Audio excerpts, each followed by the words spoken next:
Salut à toi, j'espère que tu vas bien et bienvenue dans ce nouvel épisode de la série sur Symblog, le blog créé de A à Z avec Symfony. Aujourd'hui, ce qu'on va faire, c'est qu'on va tout simplement terminer le système d'étiquettes au sein de notre application en implémentant du coup les différents tests nécessaires. Alors concrètement, ici, si on reprend notre application, donc pour accéder à une étiquette juste ici, on va tester du coup que la page fonctionne bien et que la pagination fonctionne bien. Encore une fois, on peut revoir ça comme une sorte de vidéo de révision. Donc je vais éviter les copier-coller et surtout je vais simplement refaire ça pas à pas avec toi. Donc concrètement ici, ce qu'on va faire, c'est qu'on va tout simplement aller dans Test et on va créer ici un nouveau dossier qu'on va appeler du coup Tag. Hop, et on va faire du coup Tag Test. On n'oublie pas le dernier P de PHP, sinon ça ne marchera pas. Et ce qu'on va faire, du coup, je regarde si ça enregistre bien, j'ai un doute. Alors, très bien. Et du coup, ce qu'on va faire, c'est qu'on va commencer à tester tout ça. Alors, du coup, on va donner du coup le namespace qui va être du coup app test functional tag. Et on va créer la classe tag test qui extend web test case.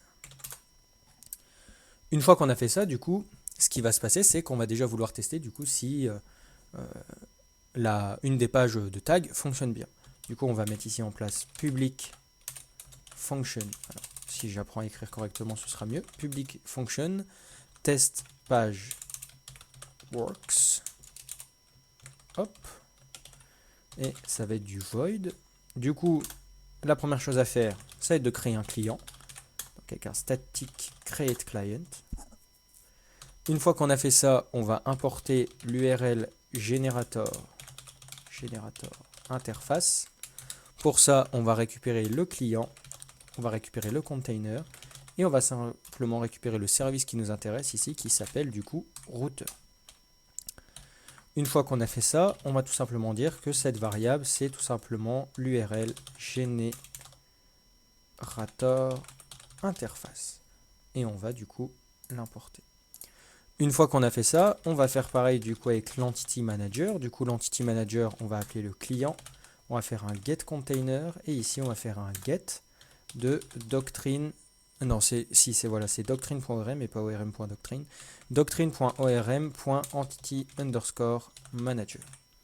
Une fois qu'on a fait ça, pareil, on lui précise en variable ici que ça, c'est un entity manager interface. Une fois qu'on a fait ça, on va récupérer du coup le tag repository. Et du coup, ce qu'on va faire, c'est tout simplement lui dire que l'entity manager, on veut get le repository en fonction d'une certaine classe. Et la classe, ça va être la classe tag. Hop, juste ici. Et on va lui préciser que ça, c'est le tag repository. On va le mettre là. Et ensuite, dernière chose, on va récupérer un tag. Et pour ça, on va dire que le tag repository, alors, hop, tag repository, on va faire un find one by et on va prendre le premier. Et ça, on va lui dire que c'est un tag. Une fois qu'on a fait ça, on va dire simplement du coup au client de nous faire une request ou une requête, hein, pas mélanger les deux. On va lui dire du coup que nous, on veut se baser sur request de HTTP Foundation et qu'on va aller prendre du coup la variable constante MethodGet. Et ensuite, on va lui dire du coup d'utiliser l'URL générateur interface, de nous générer une URL. Donc ce sera tag.index. Et du coup, le slug que l'on va vouloir mettre en place, ça va simplement être le slug du tag qu'on a récupéré. Donc getSlug. Une fois qu'on a fait ça, on va vérifier du coup assert response is successful. Ensuite, on va faire assert status code, voilà, response status code same. Et ici, on va simplement importer response de HTTP Foundation et ça va être HTTP OK. Une fois qu'on a fait ça, on va également vouloir vérifier du coup que assert selector existe. Donc on vérifie bien que le H1 existe. Et s'il existe, alors je ne sais plus ce que j'ai mis, c'est étiquette sans et. Donc voilà. Donc assert selector text contain. Là, on lui précise que c'est le H1. Et nous, du coup, ça va être étiquette, 2 points, et ça va être UC first, et ça va être tag get name. Une fois qu'on a fait ça, on va regarder ici qu'est-ce qui ne va pas. Generate tag index, donc il me dit unexpected. Ah oui, effectivement. Pareil, il y a une erreur ici. Ah oui, j'ai pas mis le point de la concaténation. Voilà. Du coup, on va lancer les tests ici. Hop. Et on va voir un petit peu ce que ça donne. Alors là, il va nous dire que du coup, dans tag, PageWorks, il fonctionne bien. Donc ça, on est bon. Et la dernière chose qu'on a à faire, du coup, c'est de tester encore une fois si la pagination fonctionne. Donc pour ça, ce qu'on a à faire, c'est un public function test pagination works. Du coup, ça, on est bon. Alors j'ai juste le chat qui est devant mon écran, je vais l'enlever parce que sinon, je vais avoir du mal. Hop. Il marche sur ma souris en plus. Assez pénible. Allez, tu te retires de là. Enfin bon. Une fois qu'on est bon, ce qu'on va faire, c'est que du coup, on va faire le test de la pagination. Et le test de la pagination, pareil. Bon, on va au moins reprendre ça. Donc c'est le même principe, on va sur la même page en gros. On reprend aussi le fait que du coup, l'assert, on est bon. Et une fois qu'on a fait ça, du coup, on va récupérer les posts. Donc pour récupérer les posts, on va faire du coup un crawler. Le crawler, on ne sait pas où il est. Donc ce qu'on va faire, c'est crawler ici qui récupère du coup la requête. Et on va faire un filter du coup. Alors, filter, et ici on va récupérer les cards. Hop. Et ensuite, on va simplement faire un assert equals pour bien vérifier qu'il y en a 9. Du coup, nous on attend 9 ici. Et du coup,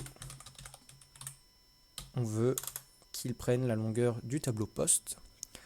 Ensuite, on va récupérer le link de la pagination. Donc pour ça, pareil, on utilise le crawler.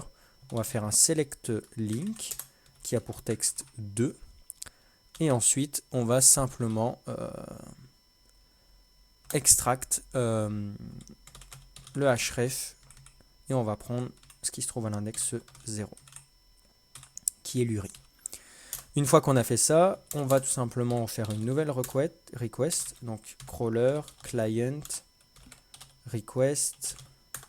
Donc ici, ça va être request, méthode get, et ensuite, ça va tout simplement être link.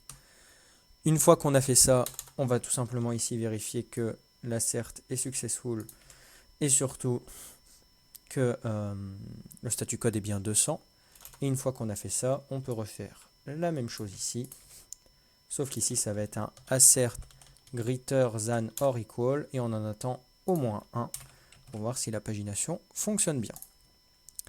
Une fois qu'on a fait ça, on relance nos tests et on va voir si ça fonctionne.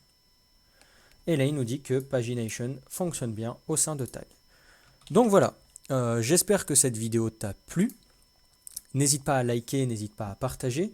N'hésite pas à laisser ton avis en commentaire ou tout simplement laisser un commentaire s'il y a quelque chose que tu n'as pas compris. N'hésite pas à t'abonner à la chaîne pour voir la suite de la série et n'hésite pas également à t'abonner pour suivre la suite des aventures de la chaîne YouTube. Dans la prochaine vidéo, on va voir ensemble comment mettre en place du coup une barre de recherche et on verra également du coup en partant de cette barre de recherche comment on peut mettre en place un système de filtre plus détaillé qui va comprendre du coup la barre de recherche et également des cases à cocher qui représenteront du coup les catégories. Je te dis à la prochaine dans la prochaine vidéo. Salut!